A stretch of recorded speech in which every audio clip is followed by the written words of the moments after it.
jadi padangnya kapan aya suara heura teh kadenge gemuruhlah suara teh kabeh kaget ieu aya suara naon di luhur lain di handap lain suara deuk aya tsunami kapan suara sarua bae teh suara kos gitu misteri teh suara kos Gunung Galunggung Tasikmalaya waktu kuda di Garut harita eta teh kapan cek urang Tasikna aya suara heula guru-guru dugan aya kaget kabehan ge orang Gunung Galunggung dibere suara heula nu mentak wali Allah mah dibere tanda-tanda lamun teh mah aya gunung kemudian hewan-hewanna tarurun teh berarti deuk disiksa urang eta hewan-hewanna tarurun eta teh ngabejaan ka para wali Allah mah ku bahasa isyarat hewan anu pahameun wali Allah mah sarua jeung utusanana bahwa gerak keluar ti dieu lantaran dieu teh deuk disiksa mungkin orai mungkin binatang-binatang nu aya di leuh atau di gunung keluar eta ngabejaan entak sing ade Allahumma ya rafi'ad darajat Allahumma ya rafi'ad darajat Allah ngelanjutkeun lalakon kisah tentang kaum Samud anu dipimpin ku Kangjeng Nabi Shalih alaihi salam. Di awal kaum Samud anu sangat bangkawarah lantaran neruskeun kaum Ad. Gusti Allah diturunan Kangjeng Nabi Shalih alaihi salam kemudian masyarakatna aya permintaan yang ngadatangkeun onta tina batu gede kalayan mujizat Kangjeng Nabi Shalih pamarti Gusti Allah eta onta kaluar tina batu tur langsung ngajurukeun anak nu anak teh kebal deui langsung gedena sarua jeung indung atuh masyarakat awam nu barodo urang handap kalangan bawah mah langsung bae berduyun-duyun iman ka Kangjeng Nabi Shalih nuturkeun aturan-aturanana hiji onta teh antepkeun ulah diganggu gugat fazar wa taqul fi adillahi wa la tamassu bisuin masyarakat awam anu bararodo kaum cacah mah dihandap teh arariman kapalasan kaum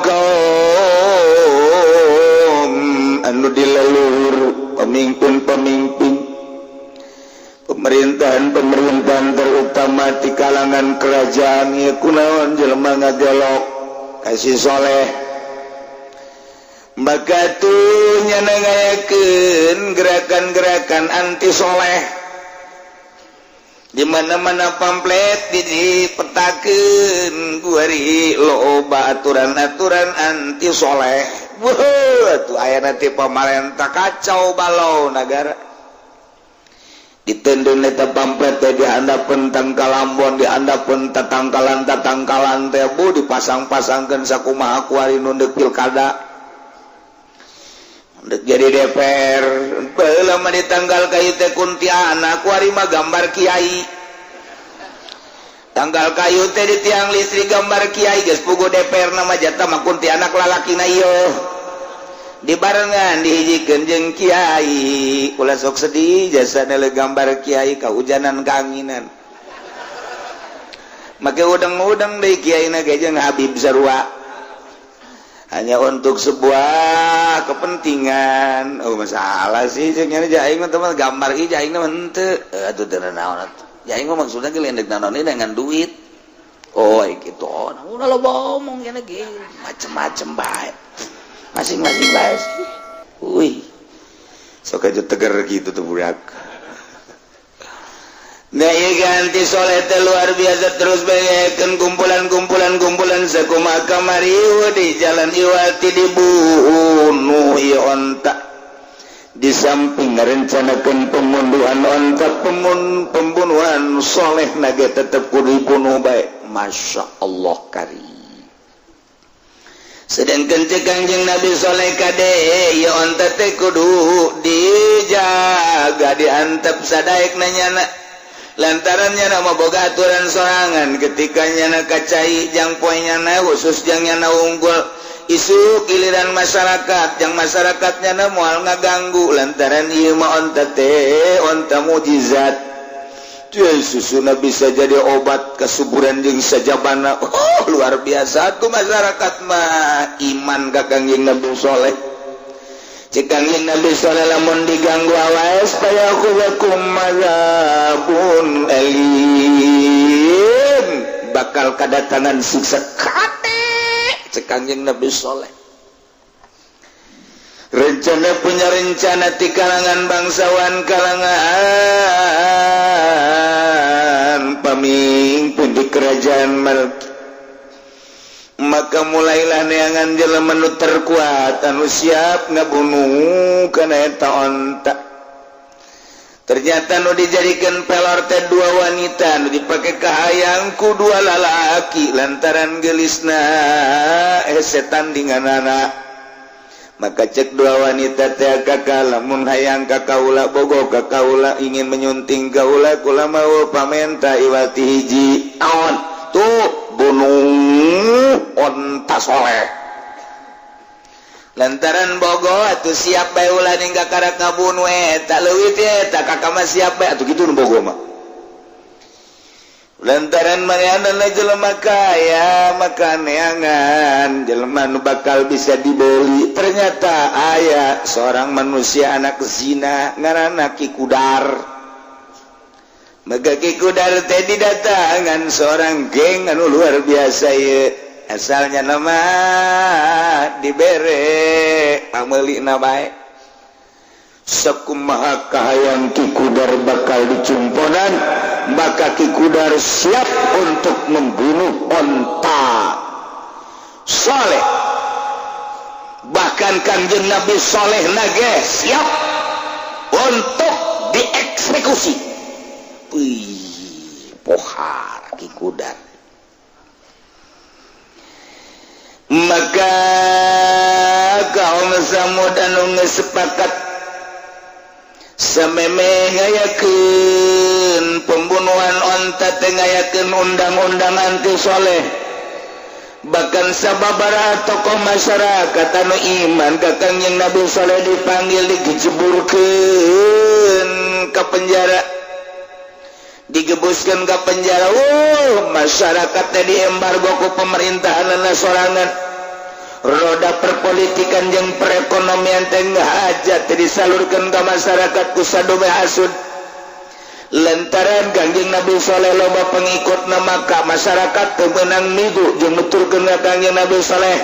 Perekonomian ku pemerintah sorangan dibatasi, ditarangkepan jelema. Bahkan isu nu geus santer Nabi Salehna akan dibunuh.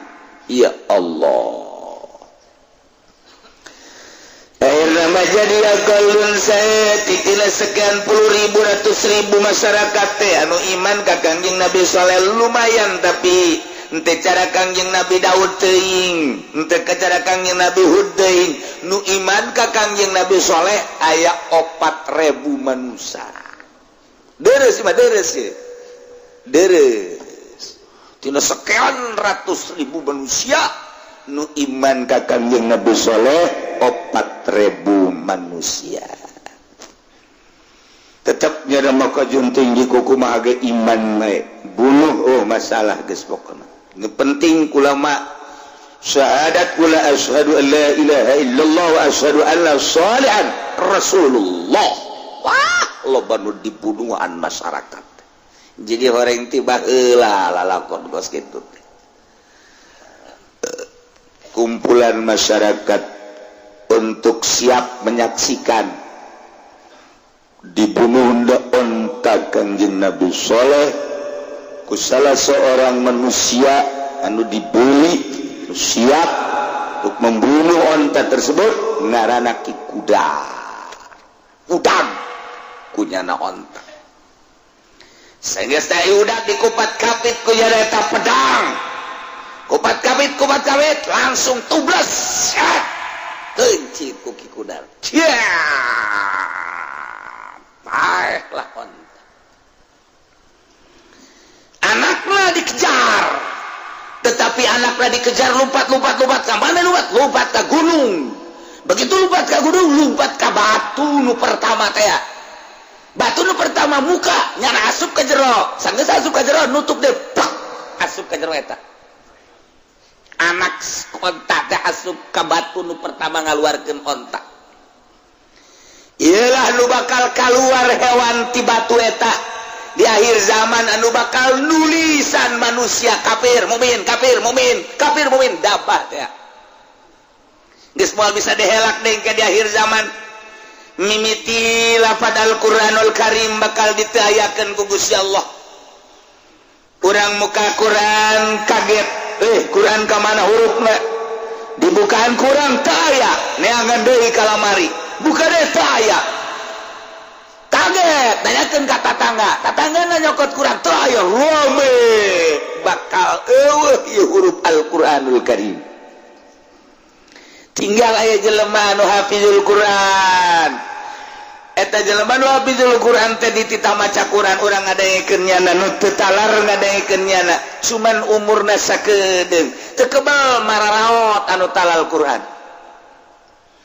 Tinggal paling nu talar kulhu kayak gitu tah. Nu talar bangsa kula tu birbil falak binas, anu bangsa lam yakunil teu katalar teh hese pabeulit. Iqra lam yakunil hese eta mah pabelit biasa. Sanajan ini tuh watini ge pabelit. Watini wa zaituni wa turi sinina wa hadzal baladil amin. Laqad khalaqnal insana fi ahsani taqwim tsumma radadnahu asfala safilin illal ladzina amanu wa sholihati wa tawassaw bil haqqi wa tawassaw bis sabr. Nah cak teh budak.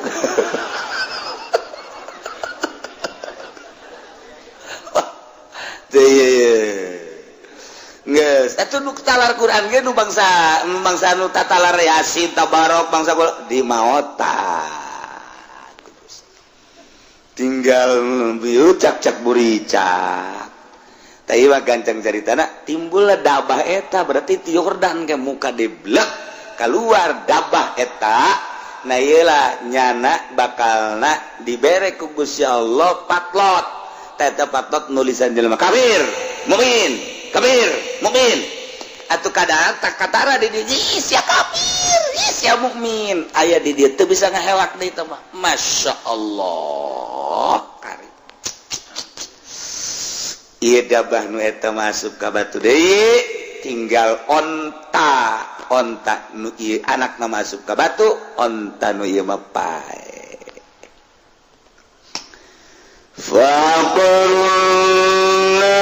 qatawatau an amri rabbihim wa qalu ya salihu tina bima ta'iduna in kunta minal mursalin.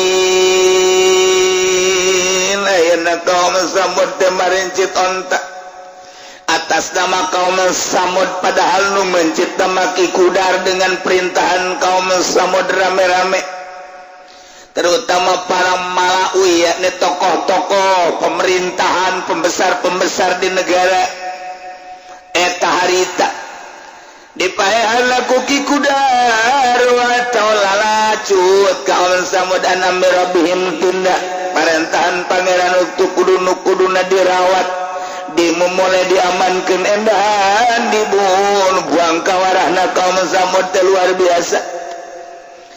Terpercaya kana karasulan jeung kanabian Kangjeng Nabi Saleh alaihi salam bahkan wa qalu ngaromongna Saleh itina bima ta'iduna in kunta minal mursalin.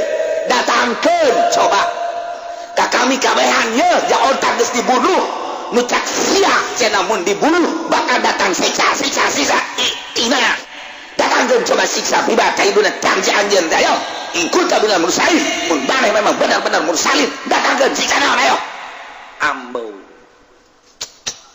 Ya Allah ya Rabb. Cek Kangjeng Nabi Isa, cek Kangjeng Nabi Saleh tamatta'u sok sesenangan maneh dalam rangka 3 poe. 3 poe deui bakal datang siksa. Saleh lalabawa mah kuari bae. Kuari jatah 3 poe segala naon lah pangeran bodoh amat ambo cek Kangjeng Nabi soleh tetep bae pan kaula mautusan Gusti Allah maksudna diantarekeun datang ka 3 poe lamun teu aya perubahan 3 poe kakarak datang siksa deuk dikumahakeun cek kaula deuk dikumahakeun kieu cek Kangjeng Nabi soleh dina 3 poe tengke urang deuleu perkembanganna isukan isfarat wujuhum bakal kararoneng wajah deuleu bae isukan berubah wajah bakal koneng dina poean kadua ihmarat bakal beureum poean katilu apil yaumil salis iswadat hideung tah geus poean katilu hideung poean kaopat kakarak turun siksa delekeun ayo jangan ulah ngomong meleh ngadenge sia siksa coba isukan koneng teu beungeut kami Jinlah sajeroning nang tangan ka Kangjeng Nabi soleh naku Gusti Allah titah kaluar ti nagara Yordan wahai soleh mane berangkat jeung pengikut mane aya sabaraha bae diperkirakeun aya 4.000 manusia loba harita sok berangkat keluar di dinya deuk disiksa cek Gusti Allah ku aing bakawarah ieu manusia kamana abdi kudu berangkat Gusti Palestin didinya eureun di Palestin cicing lamun geus datang ka Ramlah Palestin maneh berangkat ka Suriah ka ditu amankeun lantaran anu bakal digoncang teh nu bakal disiksa lain eta bae sababaraha daerah berangkat geura ka Palestin di Palestin sapoe 2 poe berangkat ke Suriah Kangjeng Nabi soleh langsung pidato para umat kaula nu aya di negara Yordan nu jelas di Petra di dieu jeung di ditu di Madain Arab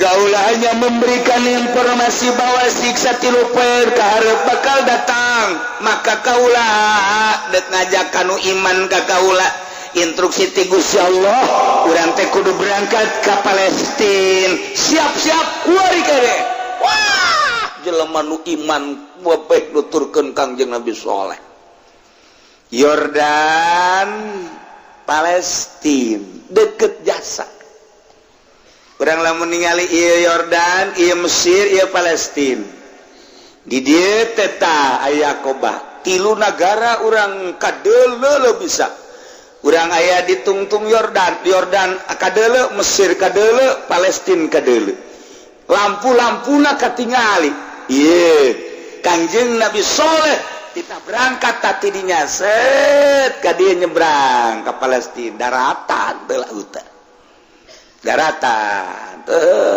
berangkat kabeh masyarakat Yordan leh di kamarana leh ngungsi emang aya naon bakal disiksa iraha 4 poe kaharep isuk bakal koneng banget isuk kadua beureum katilu hideung osok macem-macem meleh tiba heula ge jana teh karar itu atuh beureum aja teh berjamaah kabehan ieu mah bakal babe mah deuk disiksa leh sok lalamunan teh sok teman-teman amat leh teh kami mah berserta anu iman ka kaula jeung ka Gusti Allah kami neuk berangkat aya sabodo atuh deuk berangkatna kami nadahan di dieu siksa yang nyaho coba tapi lamun kami teu disiksa wah sial dibunuh wae gimana bae ayana kami geus mempersiapkeun manusia-manusia anu bakal ngabunuh maneh ayo berangkat Kangjeng Nabi soleh ka Palestin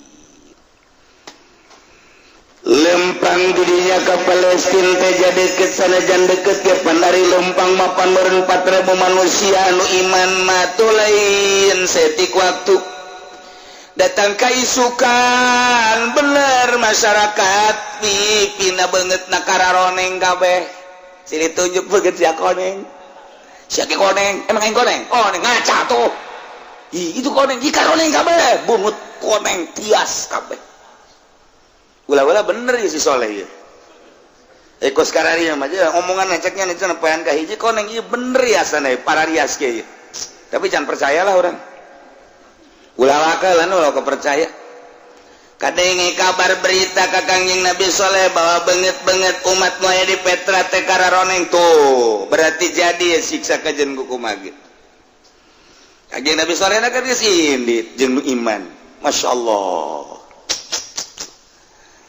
Poean kadua bareng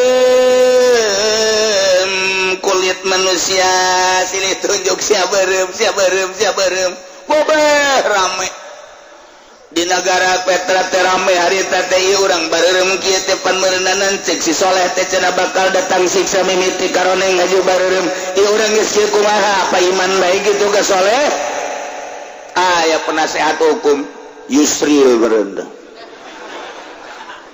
bola waka iman atuh tunggu sapoe deui cek Soleh teh sapoe deui ulah waka rajing atuh urang gengsi kudu iman mah tuh atuh gengsi ontak geus dibunuh ku urang Solehna bakal dibunuh ku urang ada urusan siksa-siksa ieu tahan bae siksa naon sih coba jatuh urang lah sabira siksa meureunanan paling ge meureun datang batu kerikil-kerikil atau angin-angin atuh urang muntah yang bae sih.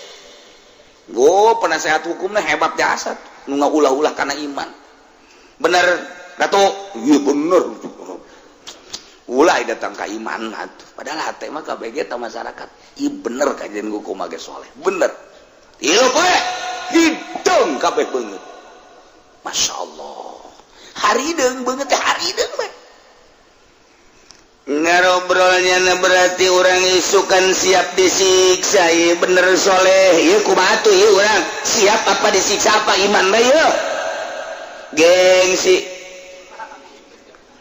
kudu iman ka Kangjeng Nabi Soleh mah orang gengsinya lagi geus eueuh deuk kumaha coba ieu geus kieu ieu urang lah coba yang nyaho isukan deuk kumaha coba datang ka PK4 mulai oyag-oyagan taneuh hoi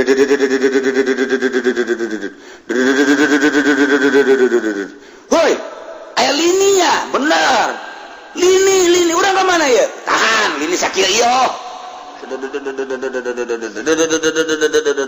di luhur galedeg wow tadi dong jekung bedug jama ge kos kitu mah kilat sing burinya jegar sing jalegar galedeg sing jalegar bayangkeun ku urang-urang kakarak aya galedeg hiji dur bae ge sakitu poharana budak leutik mah sawan budak gede ge hajuna ke pamajikanna tuh dipegak-pegakkeun tama sawan kadinya pelampiasanana sing burinya jadi di luhur teh kilat jeung galedeg dihandap digoyang-goyang ku Gusti Allah eta bumi teh ya Allah ya Rabbi jelema terus lompatan ka kaler ka kidul kawetan anu tabrakan nyana jeung nyana jeger ya manusia tidinya lah ku Allah digedog-gedog we terus kadeureunkeun ka digedog di luhur kilat jeung galedeg sing jeleger geus beol nu bisa kukumaha tuh terus diputar ku Gusti Allah langsung digedog terus bae digempakeun ku Gusti Allah brodadadadad das galedeg sing cilegar teh lup kuari mah jelema nu hurup saurang-urang can kabeh ngusruh numan takfa khazat umur rajfatu fasbahu fi darihim jasimin maka Allah nyiksa ngeunaan ka kaum Samud batu gempa anu dahsyat zilzalatus syadidah lini anu luar biasa orang gempa kakarak 5 hektar 6 hektar 7 8 hektar geus kieu kajadianana urang lamun nyaritakeun kamari gempa bumi anu aya di Padang datang ka kuari cenah kajeroanana 3 kilometer eta teh jelema setelah dikeker teh jelema aya di kedalaman 3 meter 30 kilo lamun 3 kilo berarti kan 3.000 meter. Sabaraha ribu manusia harita nu gempa di Padang. Urang lamun nyaritakeun berbagai gempa nu laletik mah Garut diri tu gempa. Keur kula di Garut teh tepan eta aya jalan kareta kitu tah ieu kan pegunungan di dieu tah gunung nu belah dieu teh kapan nimpa kareta. Lantaran gempa kan di dinya dedengkeun di dieu kapan loba manusia emang jelema di dinya mah tilok saralat judi malulu Cina. Dilongsorkeun ku Gusti Allah gunung ti luhur ka handap brek datang ka kuari kapan eta sabaraha ribu manusia teh diangkat anu di Sukabumi nu ku urang kadenge mantas tsunami Aceh harita digempakeun deui ku Gusti Allah lantaran jelemana tukang kredit malulukan di dinya digempakeun ku Gusti Allah datang ka kuari teh diangkat sabaraha puluh manusia. Tasikmalaya urang lamun nyaritakeun anu laletik mah anu gedene Padang sabaraha ribu manusia ieu gunung tidinya dikadinyakeun ku Gusti Allah sedengkeun ieu kapan masyarakat tidinya ribuan imah gunung nu ieu ka dieu gunung nu ieu ka dieu tadina kapan digoyang-goyang heula dadadadadadadad urang nu mengaritakeun tentang di Padang sarua digoyang-goyang heula goyang Karawang mantep goyang gunung nah dadadadadadad kunaon eta gunung gadarinya kabeh tadi beras bisa dibayangkan ku urang. Masya Allah karim. Yalah fa akhadhat humur rajfatu diabadikan di Al-Qur'anul Karim. Kejadian tentang kaum Kangjeng Nabi Saleh yakni kaum Samud. Urang bisa maca batin urang bisa nerawong komo lamun urang geus ka Yordan, urang geus ningali ka Petra. Oh, iyalah ditinggal kaum Kangjeng Nabi Samud. Mun urang ka Saudi Arabia kemudian berangkat menuju Syria belah ka kiri non gitu ka utara didinya ka Penaya Madain nah didinya ge sarua kaya gunung-gunung anu dipatri dipahat dijadikeun bangunan-bangunan masih diabadikeun datang ka kuari urang bisa maca mun urang ka Yordan atau urang ka Saudi Arabia bisa neuleuh pahatan-pahatan kaum Kangjeng Nabi Samud kaum Kangjeng Nabi Saleh yakni kaum Samud ialah Al-Qur'an fa akhadhathumur rajfatu fa asbahu fi darihim jasimin dihandap digoyang dilinikeun digempakeun anu luar biasa di luhur wasaya petak gledek midas sama di luhur ti handap bayangkeun ku urang sing celegirna ti luhur sing burilakna ti luhur dihandap terus bahkan suara-suara gemuruh wah anu hese dicaritakeun anak cakaol ulah kudu digoyang jeung galedeg ngadenge suarana doang ge urang kudu pae ku dahsyat-dahsyatna ngadenge suara gemuruhna bae kudu pae jadi padange kapan aya suara heura teh kadenge gemuruhna suara teh kabeh ge kaget ieu teh aya suara naon di luhur lain di handap lain suara deuk aya tsunami kapan suara sarua bae tete suara kos gitu misteri tete suara kos Gunung Galunggung Tasikmalaya waktu kuda di Garut harita tete kapan cek kurang Tasik na aya suara heula guru-guru dugan aya kaget kabehan ge orang Gunung Galunggung dibere suara heula nu mentak wali Allah mah dibere tanda-tanda lamun teh mah aya gunung kemudian hewan-hewanna tarurun tete berarti dek disiksa urang kita hewan-hewan tarurun eta teh ngabejaan ka para wali Allah mah ku bahasa isyarat hewan anu pahameun wali Allah mah sarua jeung utusanana bahwa gerak keluar ti dieu lantaran dieu teh disiksa mungkin orai mungkin binatang-binatang nu aya di leuweung atau di gunung keluar eta ngabejaan entak sing ade bisa di lembur urang aya orai aya monyet sing ade eta utusan Allah barang disiksa ku gempa dihandap lini anu luar biasa luhur kilat jeung galedeg sing jeleger fa asbahu fi darim jasimin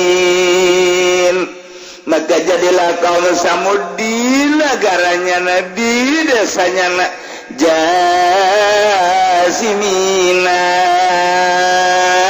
bergelis kelimpangan tapak dekum mayat-mayat geus teu berdaya barikina ala rukab geus urut-urutna manehanana nentang ka Gusti Allah kuari mayitina rukab teu berdaya sing bergelimpangan bertekuk lutut dekat saha muntayang wae kabeh Masya Allah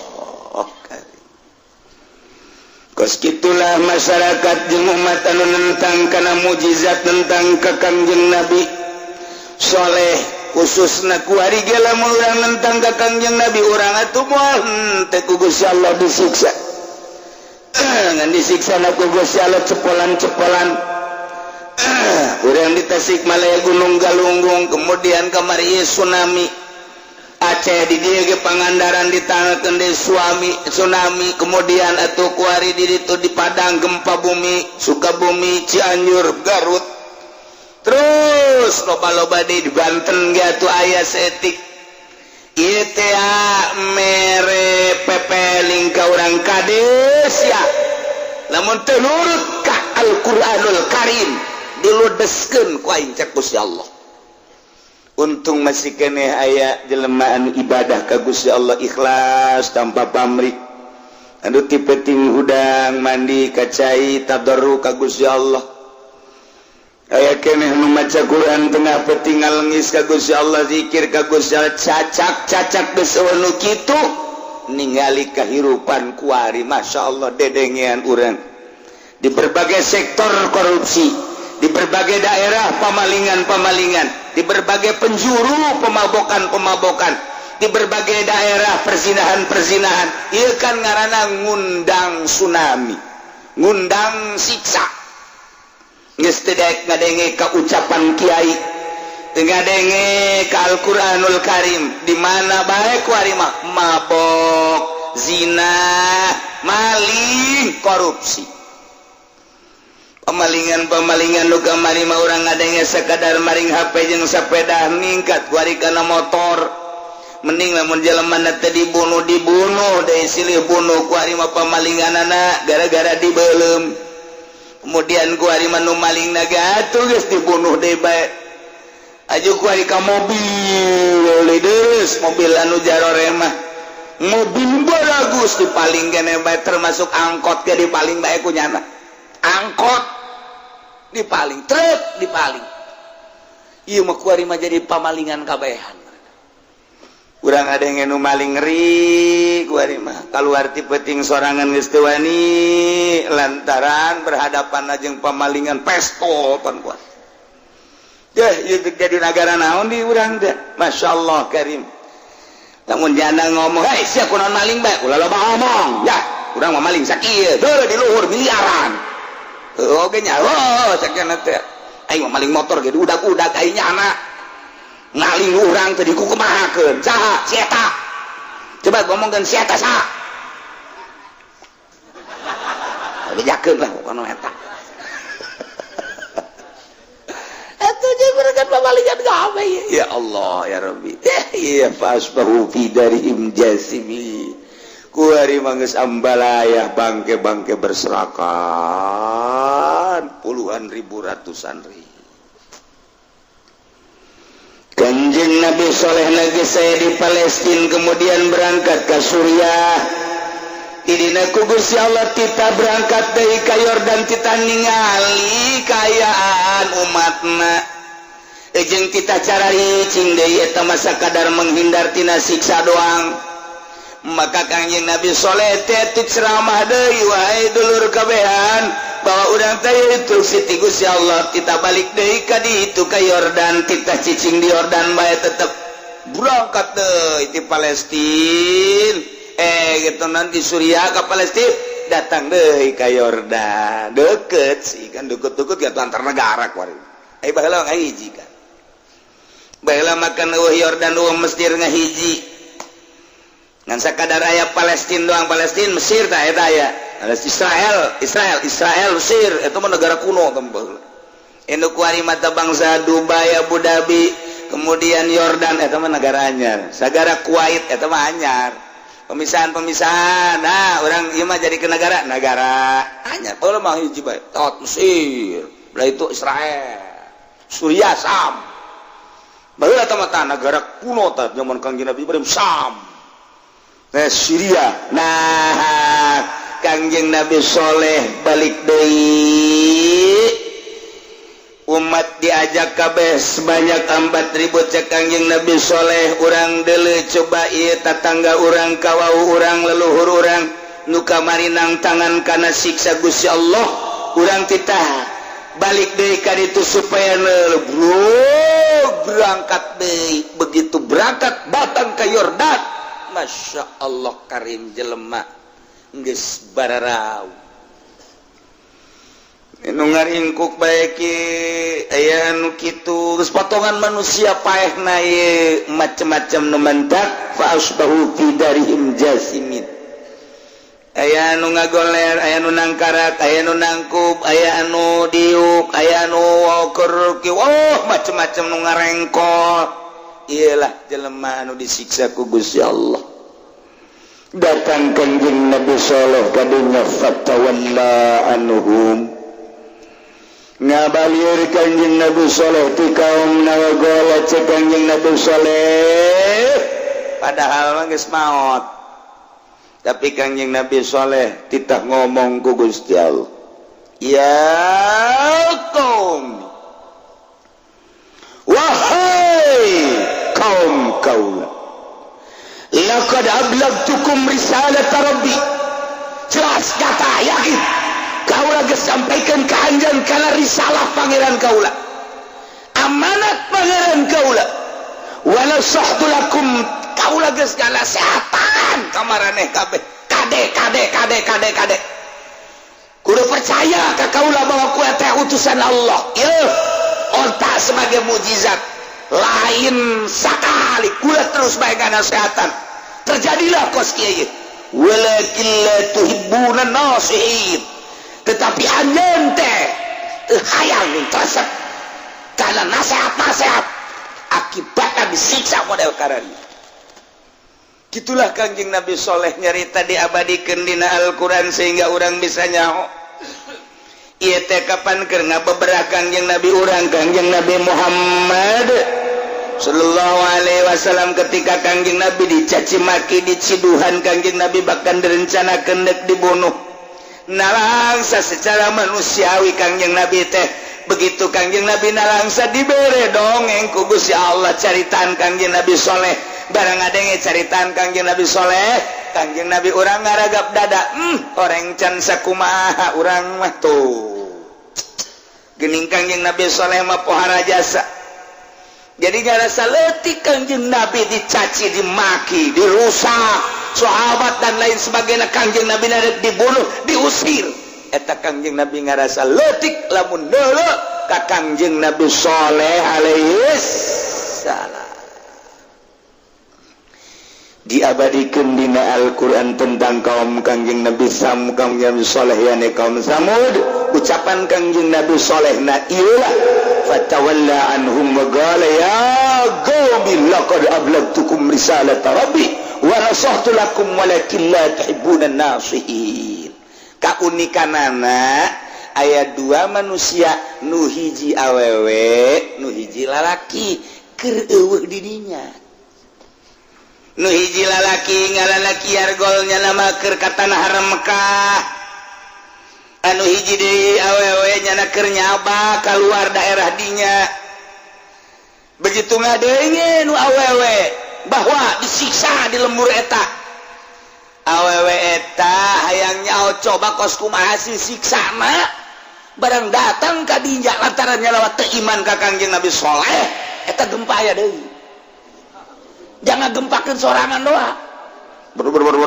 gua ada sing jeleger deui sakumaha tadi teh padahal jang sorangan doang wah sebabnya bertanya-tanya kos kumaha siksana di jero hatenya teh kos kumaha datang ka ambalaya kieu isi siksa kos kumaha ieu gara-gara teu iman ka Kangjeng Nabi Soleh jaing teu iman kos kumaha dibuktikan ku Gusti Allah suara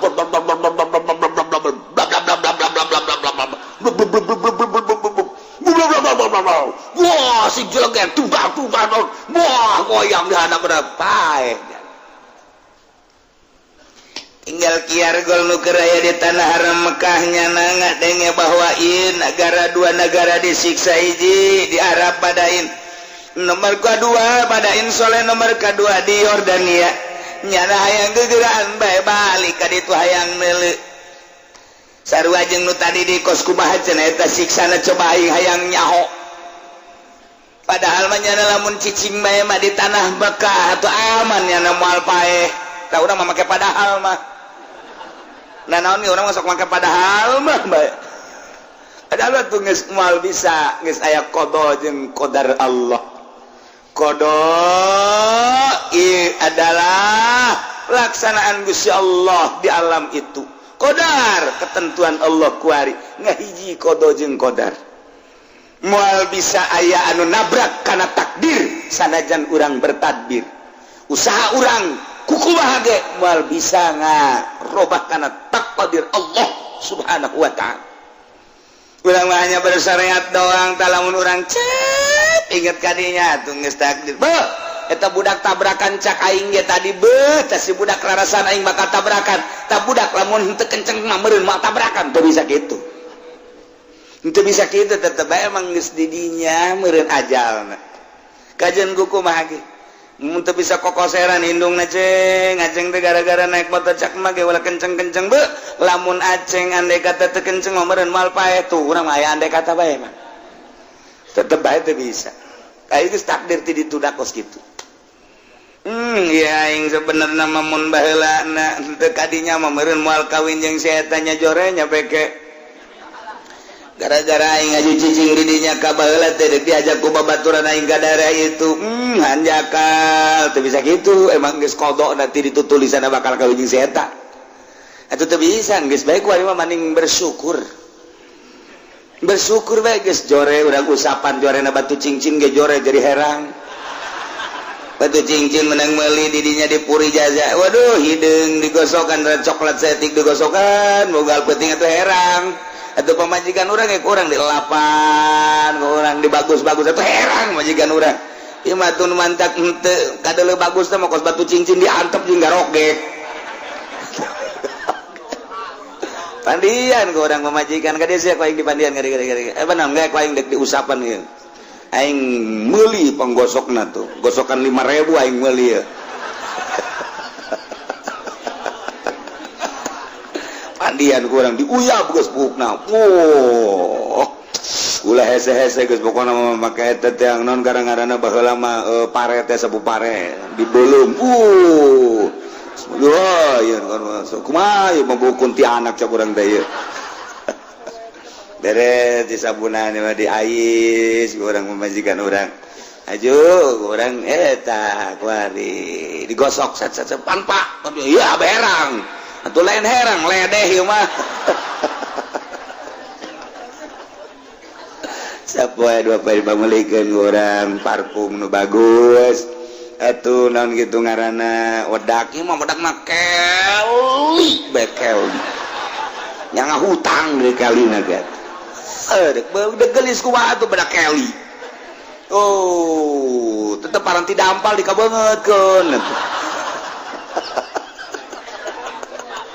kali mah pada tidak ampal dikabeungeut itu beres atuh nah nu bagus emang nu kos kumaha kiai dalah kolot baheula meuli di pasar kemis anu baru leutik eta di Caian eta nu hebat mah oh tah mah kieu leuwih parah tah mah kos kitu baheula mah aya di pasar kemis tu baru leutik datang ka imah aja di Caian angel jasa eta ka ieu nu ngaranna jatuh jasa Pak menang di Gunung Karang masalah tah mah meureun bisa pakai badut cincin itu lemon kuari mah eta parfum ngaranna terus dipakai sawak-awak mandi aju digosokan daki beunang kabeh eta baheula mah aya kos kitu eta nah jadi sengit awakna beulikeun ku urang baju nu bagus anu rapi melilipan anu hideung-hideungan Masya Allah, tuh orang ini dipandang ke orang jasi ya Inggris dibagus-bagus ke jajore bah heran ya.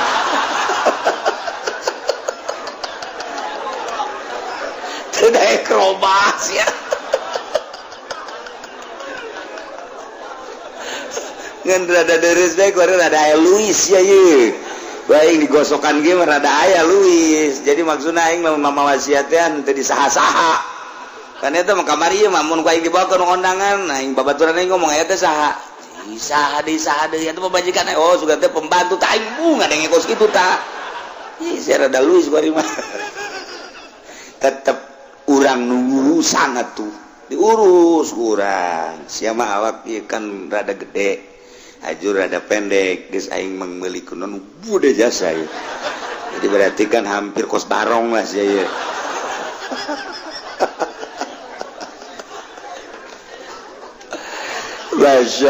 masyaallah karim nailah diabadikeun dina Al-Qur'an tentang kaum Samud anu dipimpin ku Kanjeng Nabi Shallallahu alaihi nusa urang deui nu aya di tanah haram kiargol ngaranna lantaran ngadenge bahwa nagarana disiksa nyana datang bener kabeh pemajikan anak tetangga wow geus darku nyana ngacerit anu luar biasa bertanya-tanya saruanya naga ieu si kumaha siksaanana datang ka pararae kabeh datang ke bangunan-bangunan ngan sakadar bangunan gunung bae anu henteu dirobah jang diabadikeun ku Gusti Allah adapun nu lain-lain mah nu di dataran rata anu di macam-macam beak bae geus kabeh teh ku gempa nyana bertanya-tanya dahsyat amat kos kumaha siksana sieu mulai wer wah naon ieu cek nyana ieu mulai goyang-goyang ih kayak puji si goyang kieu naon ieu meureun nya siksana ieu kos kieu meureun kos ieu teh sabaraha di luhur mulai kilat mulai wah goledek sing cilegan jang maehan sorangan doang lantaran bertanya-tanya kos kumaha siksana sih maka ku Gusti Allah dibuktikan disiksa deui model kos kitu. Mendekang yang Nabi begitu berangkat yang para sahabat tiwadil qura terus melalui Madain Soleh Kangjeng Nabi memehna dongeng ta ieu teh kaum-kaum Kangjeng Nabi Soleh nu baheula disiksa ieu teh Saudi Arabia ieu Madinah terus ke belah ditu ka Kaler ti Kaler tidinya teh aya Wadil Qura ti Wadil Qura nanti engke teh belok ka kiri tidinya aya pegunungan ngaranna eta pegunungan teh pegunungan Madain Soleh Kangjeng Nabi nyaritakeun ieu ti Wadil Qura tatang ka ditu si hade urang ulah aya anu lalagaan hiji nomor kedua ulah aya nu aplen-aplen kudu dicepetkeun sebab ieu daerah siksa baheulana mulai cek Kangjeng Nabi berangkat dicepetkeun kuda ge dicepetkeun teu meunang aya nu aplen dinya sebab ieu daerah siksa Allah baheula ulah sok nanyakeun kos kumaha siksana cek Kangjeng Nabi lamun nanyakeun siksa kos kumaha awas wow datang ka nyebrang ka arah Kangjeng Nabi stop anda pentanggal korma etalah gunung-gunung nu tadi kurang kaliwatan di belah dia ti Wadil Qura tadi etalah kaum Kangjeng Nabi Saleh kaum Samud nu disiksa sahabat ngap-ngapan aduh cek dia hadena cenah urang ieu henteu aplen di mun didinya aplen bakal disiksa deui bae mentek ulah urang ka gunung galunggung kos kumaha siksana Gus sia kena siksa ka jeung kumaha di ulah urang ka ditu lelembangan ka mana misalna ka Aceh rek tsunami di ditu ulah ngayalkeun kumaha si tsunami datang sia kena tsunami sorangan sia ka jeung kumaha gampang bae Allah mandek nyen tsunami sanunya susu awawa digudekeun aju keluar cai mah wah disemprotkeun taek na tsunami nya nangka Allah babah kawasa nyen tsunami tina susu ya Allah ya Rabbi selesai Gusti Allah ngabebrah Kangjeng Nabi melalui dongeng kaum Samud dipimpin ku Kangjeng Nabi Saleh alaihi salam bakal dilanjut ke masih keneh dongeng Kangjeng Nabi Lut alaihi salam di Yordania di dia Palestina di dia di tengah-tengah antara Yordan jeung Palestina ilah kaum Kangjeng Nabi Lut. Jadi masih kene Yordan kene ngan jauh hari nu tadi mah Petra kebelah di tuwetan hari ieu mah di dieu. Nah urang bakal nganyahokeun tentang sifat-sifat jeung tingkah kaum Kangjeng Nabi Lut alaihi salam jeung bakal dikumahakeun ke kaum Kangjeng Nabi Lut. Urang lanjutkeun minggu hareup. Wallahu a'lam. Bismillahirrahmanirrahim. Qala Ahmadu ngucap sebagai Ahmad bin Hanbal ghairuhu lan lian Ahmad minal a'immati saking birang-birang imam. Walam yathbut li bashari hadza lan wara tetap kadeki bashar hadza ikila bashar sohbatu para rewangan ma Rasulillah sumertane Kangjeng Rasulullah sallallahu alaihi wasallam li anna Rasulullah karena satune Kangjeng Rasulullah sallallahu alaihi wasallam qad kubul ketemen dan pupuskeun ya Kangjeng Rasulullah wa basyarun sahirun ala utaiki bashar iku kan cilik. Boleh ngucap ya ulama kabeh wa kharafa basyarun lantikun sepaki basyar fi akhiri umrihing dalam akhir umri basyar wa kana lana ya basyar rajula su'in iku ang lanang kang lain taus tutup ya qaul kula nudawa wa tazabai nudawa kana khatimatu su'in anak pepugasan ki basyar iku pugasan kang ala bidawati aliin radhiyallahu an kalawan duane ka sirina ali muga nilar penuh sepelanu saking ali painam kesatune kalakuan iku lama balaghu samang-samang satu magahu ngali opanam satune basyar wabah iku nyemelawa basyar ibni Ubaidillah ing anak ronone ki Ubaidillah bin Abbas. Bola maka ngucap ya Ali Allahumma atil umrahu wa alhib aqlan. Ya Allah muga ngadawakeun Tuhan ing umur ya Bashar lan muga ngilangkeun Tuhan ing akal Bashar. Istajaballahu ta'ala maka membadanan sepuluh ta'ala doa alihin ing doa Sidina Ali fihi ing dalam Bashar. Wa kanat lahu akbaru sunlan ana ikut tetap gaduh Bashar pepirang caritaan kang ala pijani bi alim dalam Rasulullah wa sahabilan birang sahabat Ali radhiyallahu anhu muga nilar penuh sapa saking kabeh. Qala Ibnu Dawya wa jazaba Ibnu Dawya wa lamma zabaha samang-samang sanyemeli ya Bashar saghirain ingkang cilik roro pakidat umma maka sinepen kesemaka kailang napombo ke karena saghirain Allahumma ingakale ya kan nastaqibu kang anda ya iku kandak ya bil masum dalam masumatan syadul asyad lan nalagu ya ing kurang syiran ala kita hiyukan ngahudang-hudang ya asyar al-ahsan ing pirang-pirang ka prihatin wa tabkilan nangis ya nawatubkil uyun lan nganangiskeun asyar ing pirang-pirang netra hatayan dari benas malam-malam nangis sapa anasu manusia.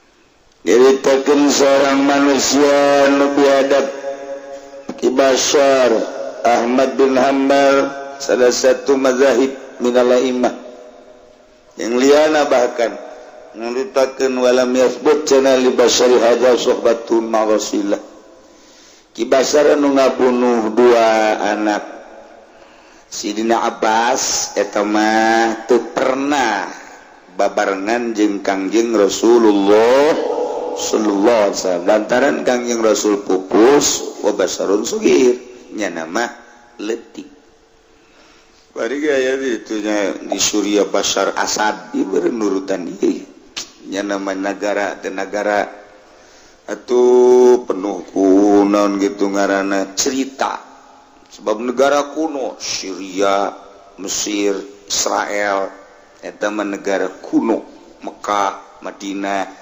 Turki India eta ngaranna negara kuno urang makan negara urang anyar termasuk Amerikanya anyar ieu negara baheula diboga sejarah di negara teh pohara. Jadi teu pernah kana ngabatur ngabarengkeun Kangjeng Nabi jadi lain sahabat ngana mah golu cek ulama basar di akhir umurna pikun jeung nyana mah jelema anu suul khotimah rajul su'i. Cek Ibnu Dahyah tungtungna Ki Bashar Asad khatimata su'i dengan doa Sidina Ali radhiyallahu anhu. Begitu Sidina Ali nguping bahwa Bashar teh mencit dua anak Ubaidillah bin Abbas. Abbas paman Kangjeng boga anak Ubaidillah, boga anak dua laletik berarti incu Sidina Abbas. Incu Sidina Abbas sareng incu Kangjeng kan berarti digigir. Nah, begitu Sidina Ali nguping bahwa Bashar mencit dua anak Ubaidillah bin Abbas, langsung Sidina Ali ngadoa, Allahumma atil umrahu wa alhif aqlahu. Ya Allah, muga manjangkeun umur kaki Bashar, dina sajroning panjang umur supaya dileungitkeun akalna. Masya Allah, doa Sayyidina Ali, fastajaballahu ta'ala du'aan ala fi, doa alin fi, ijabah ku Gusti Allah. Umurna panjang. Nomor kedua, edan leungit akal. Tokoh masyarakat anu luar biasa. Doa Sayyidina Ali manjur edan ya. Ya Allah. Kana tahu akhbar sufi jadi Ali wasab. Loba cerita-cerita goreng timbul ti arah sidari jeung para sahabat-sahabat. Pokoknya mah geus walah bae geus jadi sampah negara, sampah masyarakat.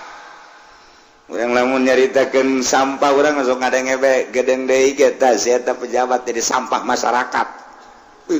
Berarti lamun jadi sampah masyarakat mah nya teh mun di pabrik teh naon garang-garangna?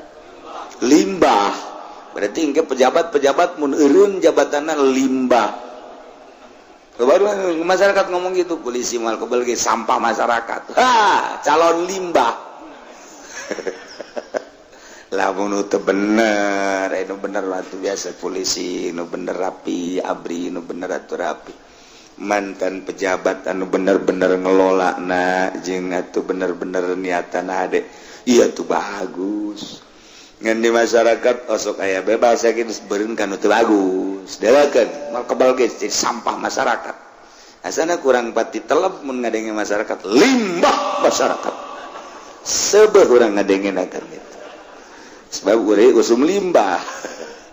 Cek Ibnu Dahyah barang eta Kidahyah mencit dua anak Ubaidillah tidinya indungna langsung sok bakidat umuhuma aklahuma sok kana takifu fil musim nya sok nangtung di musim haji suku sokna eta sok jadi mencerak urang masuk eta artina make tumun budak mah kaget teh ngaran sawan sebenarnya mun budak sawan mun kolot sok eta lamun belah ditueun sok ngaranna edan itu sotrais tah geus sarua ieu sok kada ieu. Jadi unggal musim haji indungna nyana ngalaguna anu mantak ngahudangkeun kana kaprihatinan anu bakal nimbulkeun ceri kana mata sehingga manusia nu ngadenge ngalngis mana nyanyianana ke minggu hari. Warwiya wallahu a'lam bissawab. أعوذ بالله من الشيطان الرجيم بسم الله الرحمن الرحيم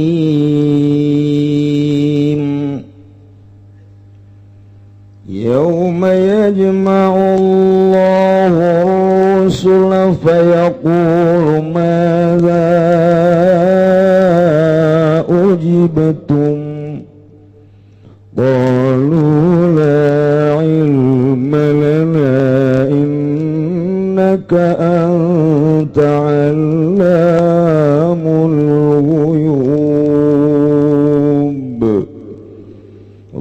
ilamu bi baradi uzkur eling sira Muhammad yauma yajma'ullah dalam dina ngumpulkeun bakal ngumpulkeun sapa Allah ar-rusula ing pirang-pirang utusan huwa yaumul qiyamah utawi yaum yauma yajma'ullah iku dina kiamat bayaqulu maka ngadawuh ya Allah lahum kadua rusul taubiyakun liqaumihim kenarahang memelek kadua kaum rusul madza ing lapan madza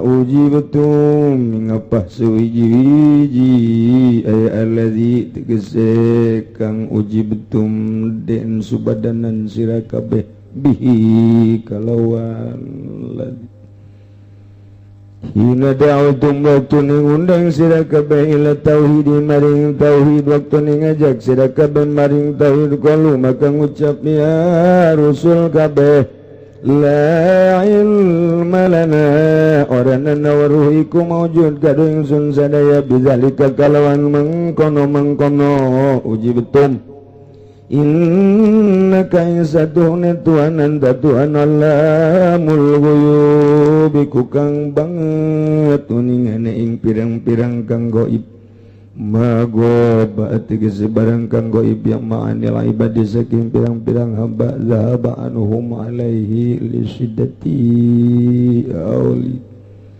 ilanganum saking rusul apa ilmu gitu ilmu apa waruhe ing zalik lisidati aulin kena sangat tepake atau didapatkan lisidati hauli yaumil kiamati kena sangat pakai huya dina kiamah wa pasihim lan pungah pangehe iya rusul semaya syaduna dari karinya aksani ya rusul kabeh ala annahum hingga tatasatuhuna rusul kabeh yaskununa ilma yaskuna iku kana barang kang meneng ya rusul kabeh sabada Gusti Allah dina ayat nyaritakeun permasalahan nu patali jeung dunia ayeuna Gusti Allah rek nyaritakeun nu patali jeung akhirat geus jadi adat dina Al-Qur'anul Karim Gusti Allah mun nyaritakeun dunia kayak nyaritakeun akhirat mun nyaritakeun fase kafir kayak nyaritakeun mukmin nyaritakeun neraka kayak nyaritakeun surga kitu bae terus supaya urang teh tergugah kaye dek nyaritakeun masalah akhirat Muhammad inget engke seluruh utusan bakal dipanggil ku Gusti Allah seluruh rasul bakal dipanggil ku Gusti Allah dek ditanya tentang dakwahna di dunia ditanya tentang risalahna ditanya tentang pagaweana di dunia sampai ke mana ngajakan manusia sampai ke mana dakwah manusia jeung datang ke mana eta umat nuturkeunana jeung jawaban umat datang ke mana bakal dikumpulkan para rasul di sidang ku Gusti Allah insyaallah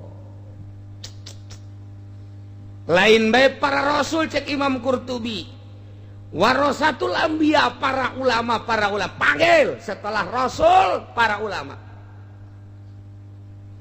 dipanggil engke maneh kiai kan baheula urang mana sia abdi ti Balaraja tahun sabaraha sia jadi ulama 2011 zaman saha bupatina Smet saha gubernurna ibu presidenna padahal geus teu dibejaan ge geus aya tulisanana tapi supaya jelas nyata kadenge ku balerea dipanggil urang ulama mana maneh Apakah ulama mu'i atau ulama non mu'i? Ditanya. Salila maneh jadi mu'i, digaji ieu cabang teh 10 juta setahun. Batur mah masyarakat nu nyaho sia dibere 10 juta. Bahkan wakil ge jeung sekretaris teh dibere, digunakeun pake naon teh duit eta gaji apa lain jeung sesuai tante sia teh jeung digawena.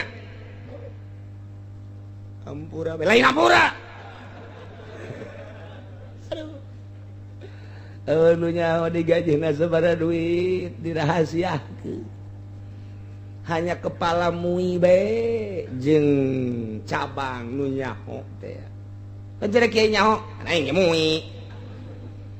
Dibere, lain dibere-bere deui. Atuh kieu ge sarua. Aing MUI naon tuh? Dibere ku aing soekeun duitna. Kecuali gede. Gede geus urusanana. Orang di sidang enggak? Ya kiai di mana ya? Saya Batu Ceper. Kiai Batu Ceper di sidang. MUI bukan? Bukan, Pak. Saya salap. Terus bagaimana? Saya ngajakin orang. Ngajakin orangnya pengen di alam, pengen dunia, bagi-bagi, Pak. Kadang-kadang pengen dikasih juga sih. Iya, bahaya. Panti ditu da gitu menang dijual belikan ayat tela as'alukum alaihi ajro. Ulah sok ayat nu mahal pakai neangan jang sekupi. Iya bakal disidang ke, masya Allah kuari mangeunangan meuli sekupi, meuli Vespa, meuli BMW, meuli Innova, dan lain sebagainya. Kuari. Luar biasa moyah main engke sia di sidang warasatul anbiya bener apa henteu? Insyaallah kali. Inggis. Lamun urang kos kitu Inggis jasa sing ade ulah sok diojol. Ayat nu mahal, ayat nu mulya, ayat nu indah. Ulah sok pake neangan secuil dunia. Boro leutik gede ge pan eta mah hina. Minta kapeungpeureman mata hatena mun aya jelema dakwah nyeun pasantren tapi tujuanana jangan dunia, mata hatena kapeungpeureman tama kos kitu. Engke tanggung jawab di hareupeun Allahna. Masyaallah berat ka bina-bina. Kuari mah heueuh we ngina. Ya Allah, ya Rabbi bantak urang masantren hayang jadi kiai bae geus bahaya. Masantren hayang jadi kiai bae geus bahaya. Ulah komo tah mah hayang kabeli anu. Aju aya nu ngeluh, ya kula mah jangan magaan ngaji can kabelina naon? Blon. Dagang sih hayang kabelina naon. Ulah nyaritakeun nyai aju teu kabelina naon, dagang. Itu. Aya deui nu ngomong ki alhamdulillah Pak Kiai, kenapa? Hasil dakwah tuh buat pesantren, hasil dakwah saya lebihnya itu terus beli tanah lagi. Alhamdulillah katanya beli mobil ganti-ganti. Dakwah sih hasil kos gitu. Dakwah mah kieu alhamdulillah berkat dakwah saya cek si siang malingseng sekarang jadi masuk Islam. Eta hebat. Si Tegwan masuk Islam sekarang. Si Cunghin masuk Islam sekarang. Cungir masuk Islam. Eta hebat gara-gara dakwah beneran. Alhamdulillah masyarakat tu tadi teh bisa wudu kiai kuari alhamdulillah rarapi wuduna masya Allah bunga nu tadi teh bisa salat alhamdulillah marhaba aya marhaba kuari tadi teh aya muludan aya tah kitu alhamdulillahirabbil alamin eta hasil dakwah ngaranna teu ojol jeung nanaon lamun teu ojol jeung nanaon cara para wali terus bae marhaba para wali sanga terus ka Banten marhaba na teh terus bae lantaran teu hayang nanaon istuning ngembangkeun agama teh yauma yajma'ullahu rusula. Ingat ajian Muhammadina poe Allah bakal ngumpulkeun ka para rasul yakni huwa yaumul qiyamah poe eta teh poe kiamah dipanggil ku Gusti Allah seluruh para rasul payaqulu cek Gusti Allah lahum ka para rasul nu dimaksud nama ieu teh deuk nyahinakeun ndek ngameleh ka kaum nu teu iman teu nuturkeun ka ajakan-ajakan para rasul-rasul Allah Subhanahu wa ta'ala. Cek Gusti Allah, madza ujibtum, kumaha wahai para utusan kaula, anjeun disubadanan, anjeun diijabah, anjeun ditanggapi soal ajakan-ajakan anjeun kudu nauhidkeun ka kula. Kaum anjeun kumaha tanggapanana? Coba. Lantaran ditanya teh di timbangan di hareupeunana belah dituna sorga aya jembatan Siratal Mustaqim seuneu ngagebrah-gebrah sekelilingna seuneu malaikat rentul umat loba jasa. Jadi lain hayang ngajawab para rasul teh inggis ku bisi rempan ku basa aduh kumaha ieu eueuh nu adi ngajawab lantaran dijawab salah teh dijawab salah. Ieu tanggung jawab terhadap umat tentang dakwahnya na luker ditanya ku Gusti Allah, kan Gusti Allah mah maha uninga. Kau nanya aduh rempan amat besi salah. Sedengkeun engke kabehan ge bakal ditanya. Nu ditanya teh urang tapi kapan sungut nutup mata nutup, celi nutup, kabeh narutup. Nu ditanya teh lain diri urang nu ngajawab tapi anggahota. Liyauma naqtimu ala afwahihim wa tukallimuna aydihim wa tashhadu arjuluhum bima kanu yaksibun. Urang ditutup kabeh ketika ditanya leungeun ngajawab. Ketika ditanya suku ngajawab, ketika ditanya betul ngajawab, ketika ditanya zakar urang kikieu. Ngomong sorangan. Geus teu kudu hese. Ieu Rasul ge ditanya aduh embung aya nu ngajawab. Kangjeng Nabi ge aya di dinya, Kangjeng Nabi Isa aya, Kangjeng Nabi Musa aya, Kangjeng Nabi Harun, Kangjeng Nabi Sulaiman, Kangjeng Nabi Daud. Berbagai kangjeng Nabi Lut, kangjeng Nabi Hud, kabeh kangjeng Nabi Nus, kangjeng Nabi Adam, aya kabeh di dinya sugan ngajawab. Neraka lantaran jembatan Siratal Mustaqim seuneu ngagebrah-gebrah timbangan geus masang bae kieu. Ditonton ku seluruh manusia imimiti kangjeng Nabi Adam datang ke akhir umat kangjeng Nabi urang. Wabeh nangtung tanpa make busana. Dek busana di mana tuh? Ya eueuh tekstil lagi. Pabrikna ge geus bareak geus kabeh. Geus nu make egle eueuh geus. Nu make geus sataranjang geus kabeh. Masyaallah, bayangkeun coba hiji-hiji bakalna jelema di sidang. Kecuali bangsa golongan musyrikin. Aya bendera musyrikin. Giring malaikat seuneu nu ngagiringna lantaran arembung ka neraka. War kaditu neraka leuleuh tukang seuneu atuh mau tidak mau gebrus. Bendera kafirin berangkat ber geus singgoleh dek ka mana lumpat malaikat make mamawa seuneu ieu munafikin ieu bendera golkar aya di ditu. Caringin aya di ditu ke. Termasuk PDI aya di ditu ke. Masyaallah. Kanjeng Nabi dibere bendera ku Gusti Allah, dibikeunan 7 bendera. Kanjeng Nabi dibere bendera hiji dibikeun ka Kanjeng ka Sayyidina Abu Bakar Siddiq bendera Siddiqin. Kedua dibikeun ka Sayyidina Umar bendera Adilin. Katilu dibikeun ka Sayyidina Utsman bendera kitu non Zahidin. Kaopat bendera dibikeun ka Sayyidina Ali, kalima dibikeun ka Sayyidina Hamzah, terus ka genep, terus ka 7 bendera. Silakan pasangkeun umat kabeh nu golongan Siddiqin milu nu golongan terus berbagai bendera. Anak buah Kangjeng Abu Bakar Siddiq ngabogaan bendera dibere ku Abu Bakar Siddiq ya besi teu mahi bendera para ulama bendera-bendera tersebut dibikin ke hakna masing-masing. Jadi kayak kelompok-kelompok, wah itu rombongan mana cina itu? Mui. Berangkat, masya Allah, ngeri.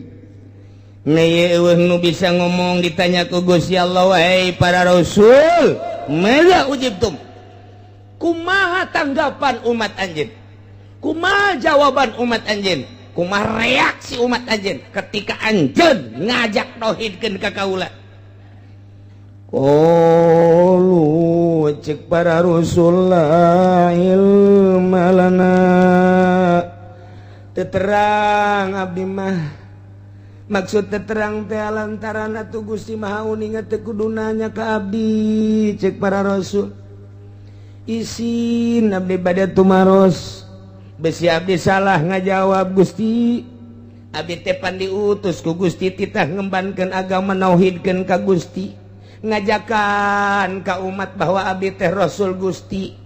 Kaditu nama nyanggakeun ka Gusti sadaya-daya ja Gusti Maha Uninga. Aya buku-bukuna di para malaikat-malaikat.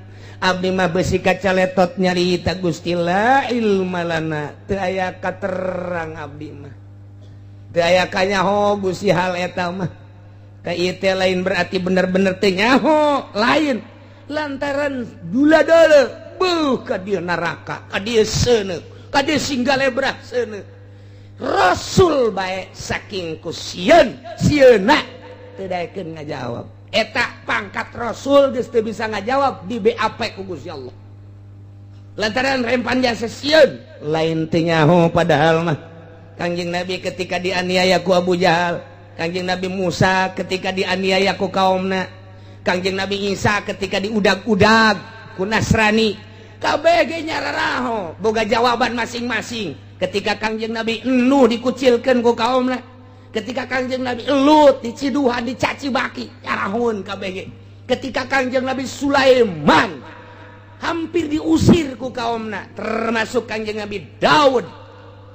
Ketika Kangjeng Nabi Daud ngadoakeun khusus ka Kangjeng Nabi Sulaiman sebagai putrana oge ka makhlukna, tapi tetep makhlukna kaumna mencaci maki ka Kangjeng Nabi Daud. Baroga jawaban masing-masing tapi kabeh ngomongna serempak. La ilma lana Gusti teu aya katerang abdi. Sieun ngaharepan Gusti. Urang oge kuari urang lamun sieun ka Gusti geus moal daek menta-menta acan. Sieun ka Gusti teh lantaran urang mah teu boga ilmu ka sieun ka Gusti teh berani bae. Berani bae urang mah terus bae. Digawe encan menta mah geus terus bae.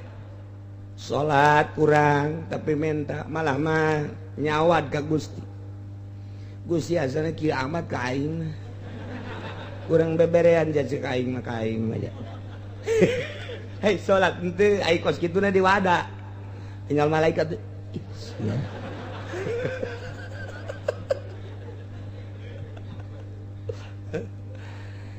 Teu teh bahasa la ilma lana. Naon eta? Hebah ka Gusti.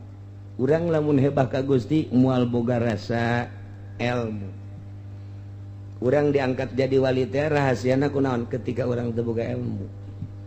Lamun urang boga ilmu moal diangkat jadi wali da taka modal moal diangkat jadi wali. Lamun urang geus teu boga ilmu karak diangkat jadi wali. Atuh bodoh berarti. Tuh sia mah kitu bae sih. Hartina teu ngarasa boga ilmu. Lamun geus teu ngarasa boga ilmu kakarak timbul tawadu. Ilmu naon atuh Gusti di abdi da sadaya dageh Gusti nu masihan. Loba anu boga ilmu waktu ku Gusti dicokot bah jaatuh nanaonna. Gusti mere ilmu ditempelkeun ka otak abdi ketika dicokot ba ku Gusti atuh jauh nanaonan. Abdi mah teu daya teu upaya, nu boga daya jeung upaya mah Gusti. Abdi mah teu boga ilmu. Manusia hirup, itu hirup abdi pan pamasihan ti Gusti ketika Gusti atuh nyabut hirup abdi mah atuh abdi dek aya naonan. Boro-boro nu susah cara abdi nu sugih ge cara Soeharto cara Ibu Tin dia paeh mah paeh bae ku Gusti cek Gusti paeh mah paeh bae. Atuh ieu hirup abdi teh panu Gusti. tengaku ka hirup, tengaku ka ilmu, tengaku ka gerak-gerak urang. Nu Gusti sadayana. Istilahna naon abdi mah hayang ka Gusti bae ieu mah. Ya Gusti sia ibadah ka aing meureun sieun ka neraka. Henteu Gusti. Besi abdi pajar sieun ka neraka. Belum abdi. Moal mundur saya tiga-tiga can. Hayang ka sorga meureun teu Gusti. Andai kata abdi ieu ibadah hayang ka sorga ku Gusti, abdi asupkeun ka sorga, abdi bade lumpat dari keluar deui. Beneran sia, bener. Bung ka sorga, bung. Teu sieun ka neraka teu. Belum abdi kuari keneh Gusti. Eta di dunia teh kos kitu teh. Atuh hayang naon sia? Hayang ka nu nyieun sorga jeung nyieun neraka ka Gusti bae abdi. Dia lamun abdi Gusti aku ku Gusti sanajan di ka nerakakeun neraka ge moal panas. Sanajan kuari boga mercy, woh asena ge tiis, ai nu kolot nyare kanan bae mah atuh hareudah.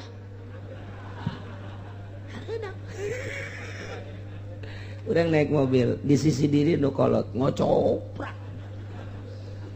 Asena tiis ge hareudah. Geus kieu deui. Kayak ngomong deui.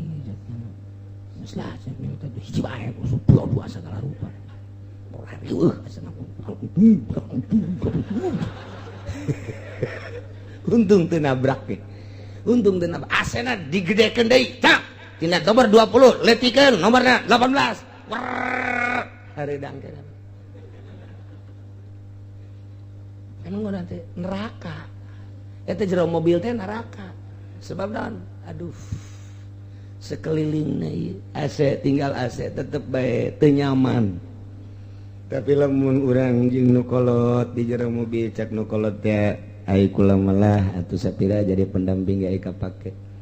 Andai kata atuh deuk balik mangga henteu balik ya teu nanaon abdi mah doakeun we kakak nu penting mah abdi mah ulah dicerai jeung deui atuh abdi mah hayang ka surga hayang menang ridho kakak. Masyaallah. Ya Karim Gunung Karang gede hate leuwih gede tibatan Gunung Karang. Waduh, ieu mah Rubaiatul Adawiyah sana ieu mah. Tis teu kudu make AC teu kudu tis mobil ge. Tis mobil ge, masya Allah rem ge ngadadak bagus, ente endut-endutan. Ya ibadah teh lamun urang masih kene boga rasa, masih kene boga rasa pinter, masih kene boga rasa bener, boga rasa bener teh ngahalangan hijab teh. Teu bisa urang masih kene boga rasa bener, atuh enggeus moal naik-naik, moal jadi wali moal. Urang teh dihareupeun Gusti pinuh ku dosa. Gusti batur nu pinuh ku dosa abdi mah leuwih pinuh. Batur memereungan setengah dunia abdi mah liput dunia ge ku dosa abdi. Nyangakeun sadaya-daya Gusti. Tah, geus teu boga rasa pinter, teu boga rasa gagah, teu boga rasa sagala rupa. Berarti urang lamun masih kene salat nyekelan syariat sesuai jeung Fathul Muin moal jadi wali. Moal jadi wali teh kos kitu teh. Ji atuh kudu ulah, lain ulah, tolol. Sia mah kitu bae heulanan. Ieu mah keur carita wali. Kudu dilepaskeun eta, pindah alam, eta mah alam syariat. Urang kudu pindah, tapi urang bersyariat, tapi perasaan kudu dipindah tina syariat. Kok bisa kitu sih heran? Atuh pantat tadina urang teu bogoh jadi bogoh pan pindah perasaan. Tadi nama di imah teh urang sorangan barang bogoh kasarwiti urang Cikupa asa duaan bae. Diuk asa duaan, nangkara asa luhureun. Nangkub asa handapeun. Masyaallah, peureum asa kadeuleu. Beunta asa karasa. Tah eta teh perasaan nu kos kitu. Ketika urang diputuskeun cinta, greget nu aya teh greget perasaan ngaranna. Tah ieu ka Gusti Allah teh ku perasaan. Lamun Gusti ngadamel langit, Gusti ngadamel bumi, di antara dadamelan Gusti teh abdi dihirupan ku Gusti. Atuh Gusti teh babarengan bae jeung abdi izin amat abdi mun nonton TV Gusti. Lantaran Gusti teh pan babarengan bae jeung abdi izin amat mun abdi ngridit. Cak Gusti teh meureun sia ku hayang-hayang tinggalna dunia kok padahal mah bakal ditinggalkeun. kok make jeung maksakeun teuing isin urang teh ka Gusti mulai kerenyet isin boro-boro di luar di jero kamar ge da Gusti mah teu kahalangan ku nanaon pandeuleukeun bae di jero kamar ge urang ge diuk ge masih kieu neuk ka kasur ge ka kasur gisin Gusti awak abdi kudu di kasuran embol-embolan kieu da isuk pageto mah abdi teh bakalna dikubur lah eueuh nanaonan bakal langsung kana taneuh abdi mah bade di taneuh bae Gusti ngan make kasur.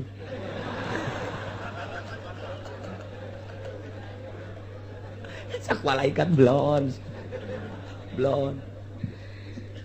ditanya ku pamajikan kaji ku aya sare ku ada dihandap bae lah aing geus tasawuf caki uci ge cak pamajikan karena kuari bae tasawuf isuk pagi teh ditanya di kaji atuh ulah sok dihandap ka luhur kunaon teh kunaon sia yang dihandap bae tanya deh menang saminggu deh ji baka haji beneran nih masuk dihandap pe kok sarena dihandap memang kumaha itu beneran itu nuturkeun surah ki uji apa lain kunaon cak dukun cenah ge lamun dihandap mah moal kena teluh tuh berarti kan geus lain tasawuf deui bae tah eta urang Cikupa mah kos kitu tah aya dihandap nurut ka dukun geus macem-macem eta teh urang merendah diri di hareupeun Allah teh datang ka mana. Masya Allah tah la ilma lana teu aya katerang Gusti abdi mah nyanggakeun sadaya-daya andai kata abdi leres ngalaksanakeun dakwah ka Gusti atuh alhamdulillah teu leres nyanggakeun sadaya-daya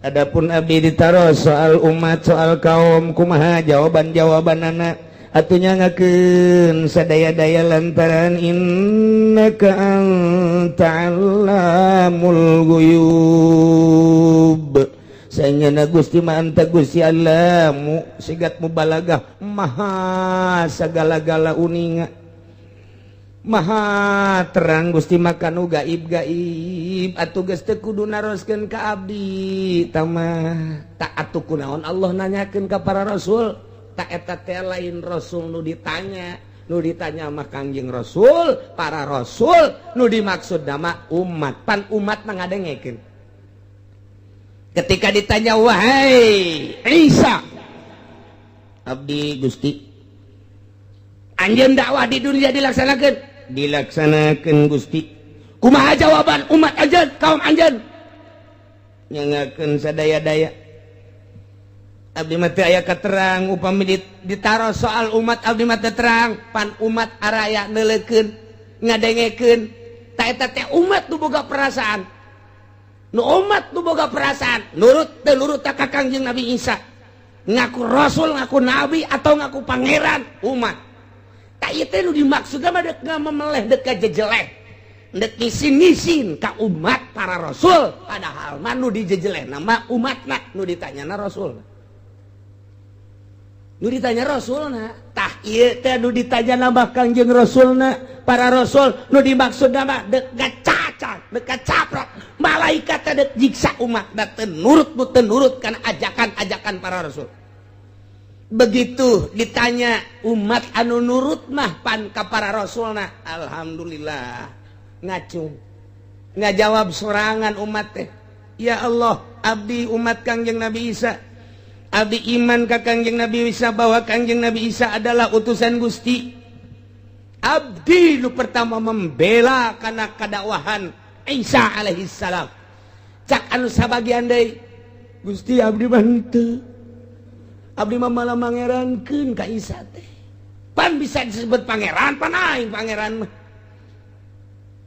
Isa abdi Gusti mana di pangeran apakah bate ngaku pangeran abdillah ilma lana terang abdi manyanggakeun bae coba umat bae nu ditanya tanya umat cak umat anu iman ka Kangjeng Nabi Isa ja Isa mah teu pernah ngaku pangeran ja Kangjeng Nabi Isa mah ngaku ge sebagai rasul sebagai utusan Gusti abdi nu percaya jeung abdi nu iman ai itu ngaku pangeran salah si itu ngadu masyarakat jeung masyarakat antara P3 jeung Golkar ngadu teu kudu hese-hese ditanya rasulna umat nu ngembut iyalah nu bakal dimemeleh teh umatna tanya deh Kangjeng Nabi Isa cenah mana pernah ngaku ini Allah nyangakeunlah ilmalana abdi mah terang ja abdi mah aya ge ini Abdullah kadengin aku nyana meureun ini Allah nyangakeun sadaya-daya cak umat teh pugunya lama ini Abdullah abdi iman jasa jara mah hamba Gusti cak anu mangerankeun ribut didinya ribut eta baget teu mah hisa tahun 2 tahun urang encan katanya encan Kangjeng Nabi Musa encan Kangjeng Nabi Harun, encan Kangjeng Nabi Daud, encan Kangjeng Nabi Sulaiman. Duh, cek urang Cikupa, urang mah pangpandeurina angel. Angel, cenah urang mah ieu. Kulantaran karunyaeun Kangjeng Nabi ka Gusti Allah ka Kangjeng Nabi Muhammad mah. Umat Muhammad, heulakeun. Mana urang Cikupa? Abdi sangaran soleh abdi. Dala bukuna, pan main kartu balulu. Dia helakeun geus mangga dihelakeun ka mana Gusti neraka pan abdi soleh soleh ge ngaran doang buku sia KTP doang si soleh neraka cak si soleh alhamdulillah kunaon si amun dihelakeun deureus bae cenah cek teu pokona ka surga ka neraka dihelakeun mangeureun bae pan diheula-heulakeun urang Bojong urang Cikupa urang Blaraja brus